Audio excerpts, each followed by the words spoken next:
अस्सलामुअलैकुम वरहमतुल्लाह। मेरे दोस्तों बुज़ुर्गों, मैं हूं डॉक्टर मोहम्मद असलम संधू। आपकी खिदमत में आज एक नया नुस्खा लेके आया हूं। वो नुस्खा फार्मूला ये है कि बच्चे जो हैं, छोटे बच्चे अंगूठा चूसते हैं, उस अंगूठा चूसने की आदत जो है उनमें, वो कैसे छुड़ाई जाए और क्यों वो अंगूठे को चूसते हैं तो या चूसनी को मुंह में डालते हैं। तो मेरे भाइयों और बहनों, इसमें माँ का दूध पीने के बावजूद बच्चे के अंदर ये फितरी तौर पे आदत होती है कि वो अपने कोई ना कोई चीज़ को चूसे मुंह में डाले। अब इसमें यह है कि हद से ज़्यादा इस अमल की ख्वाहिश होना, इसमें कई वजूहात हैं। एक तो वालिदैन की लापरवाही कि वालिदैन बच्चे को इग्नोर करते हैं, नज़रअंदाज करते हैं, लापरवाही करते हैं, जिसकी वजह से बच्चा जो है वो अपने आप को गैर महफूज तस्वर करता है और अपने आप को तहफ़्फ़ुज़ देने के लिए वो अंगूठा चूसता है या चूसनी लेता है। तो इसी तरह और बाज़ बच्चों में को भूख लगी होती है और उससे ज़बान से बताना नहीं होता, तो भूखे वक़्त क्योंकि माँ उसको दूध पिलाती है, तो जब दूध नहीं मिलता तो अपने मुंह में अंगूठा डालता है, या चूसनी अगर शऊर है, उसकी माँ ने आदत डाली है तो चूसनी मुंह में लेता है, तो या कोई और चीज़ डालने की कोशिश करता है, या कपड़ा वगैरह मुंह में डालने की कोशिश करता है। तो मेरे भाइयों, अब इस आदत को छुड़ाने के लिए पहले तो ये है कि बच्चे को या वक्त दिया जाए या उसको खिलौने वगैरह दिए जाएं और उसकी खुराक का ख्याल रखा जाए, वक्त पर उसको खुराक दी जाए। और इसके बावजूद भी उसके अंदर ये आदत ना छूटे तो उसमें है कि उसमें अंदर कैल्शियम और खून की कमी वगैरह हो सकती है, उसकी वजह से भी वो हर वक्त उसको भूख महसूस होती है।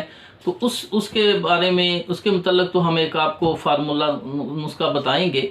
तो इससे पहले मैं आपको बताना चाहता हूँ कि 6 साल जो हैं उसके बाद जो दांत निकलते हैं उन पर इनका इतना असर नहीं होता, लेकिन पहले दांत जो होते हैं दूध के दांत, तो उसमें ये है कि चूसनी या अंगूठा चूसने से उस पर बहुत बुरे असर पड़ते हैं। मसलन ऊपर वाले दांत बाहर को आ जाते हैं, नीचे वाले दांत अंदर को धंस जाते हैं, मुड़ जाते हैं, या फिर जिस अंदाज से चूसनी या अंगूठा चूसे उसी अंदाज से उस पर असरात पड़ते हैं। तो मेरे भाइयों और बहनों, इसके लिए इसमें ये एक और बात भी है कि बच्चे को चूसनी छुड़ाने के लिए जो आमतौर पे बाज़ लोग इस तरह करते हैं कि चूसनी पर कोई कड़वी चीज़ लगा देते हैं, अंगूठे पर कपड़ा बांध देते हैं, या उस पर कोई चीज़ ऐसे लगा देते हैं कि मुंह में न डाले।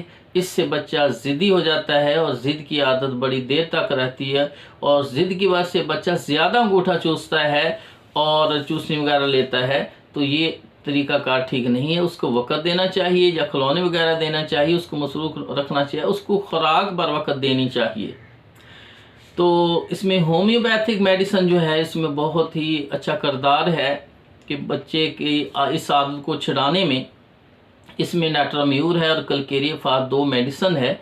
नेट्रम म्यूरिटिकम, इसको नेट्रम म्यूर सादा मुख्तसर अल्फाज में कहते हैं, और कैलकेरिया फास कैल्शियम फास्फोरिकम, ये कैलकेरिया फास, ये दोनों 30 ताकत में एक तो कैल्शियम की कमी भी दूर होगी, खून की कमी भी दूर होगी, कमज़ोरी दूर होगी। बतौर खुराक ये दवाई उस जिस बच्चे पर असर डालेगी और उसको ताकतवर और सेहतमंद कर देगी। तो इसको दोनों मेडिसिन को होम्योपैथिक स्टोर से ले सकते हैं, नेट्रम्यूर और कैलकेरिया फास 30 पोटेंसी में, 30 पोटेंसी में, और सुबह दोपहर शाम बच्चे को पानी में डालकर या फीडर में डाल के, आप थोड़े से पानी में डाल के इसके, अगर पाकिस्तानी कंपनी की मेडिसिन कोई है तो थोड़े से कतरे 3-4 ज़्यादा होने चाहिए, वरना जर्मन की दवाई 5-5 कतरे काफ़ी हैं। सुबह दोपहर शाम उसको ये 3 खुराकें देनी चाहिए। बहुत छोटा बच्चा ज़रा तो 2 खुराकें दिन में दे दें। और अगर वो अंगूठे की जगह उंगलियां चूसता है तो इसमें एपिकाक, कैमोमेला और कैलकेरिया कार्ब, ये तीनों दवाओं को आप मिक्स कर सकते हैं और सुबह दोपहर शाम दे सकते हैं 30 पोटेंसी में। अगर ना तो वो अंगूठा डालता है, ना चूसनी, और ना ही वो मुंह में यानी अंगूठा और उंगलियां नहीं डालता और कोई चीज़ डालता है, तो इसमें मरकसाल से फ़ायदा हासिल करना चाहिए। वो ज़्यादा बेस्ट है कि सुबह दोपहर शाम 30 ताकत में मरकसाल उसे देनी चाहिए। तो मेरे भाइयों, वैसे तो हर दवाई अलामात के मुताबिक बेहतर होती है, लेकिन क्योंकि मैं जो आपको उसका फार्मूला बता रहा हूँ उसमें आप मरीज़ सामने नहीं होता, इसलिए आपको फार्मूला ऐसा दें कि आप स्टोर से दवाई लेकर अपनी इस तकलीफ़ को, परेशानी को दूर कर सकते हैं। तो मेरे भाइयों, अगर बात अच्छी लगे, रिज़ल्ट अच्छा आए, तो मेरे चैनल को सब्सक्राइब करें, शेयर और व्हाट्सएप पे भी शेयर करें, फेसबुक पे भी, दूसरों को बतलाएं ये फार्मूला इंशाल्लाह उनको, ताकि फ़ायदा हो जाए। बेहतर इंसान वो है जो अपने लिए, जो दूसरों के लिए बेहतर है।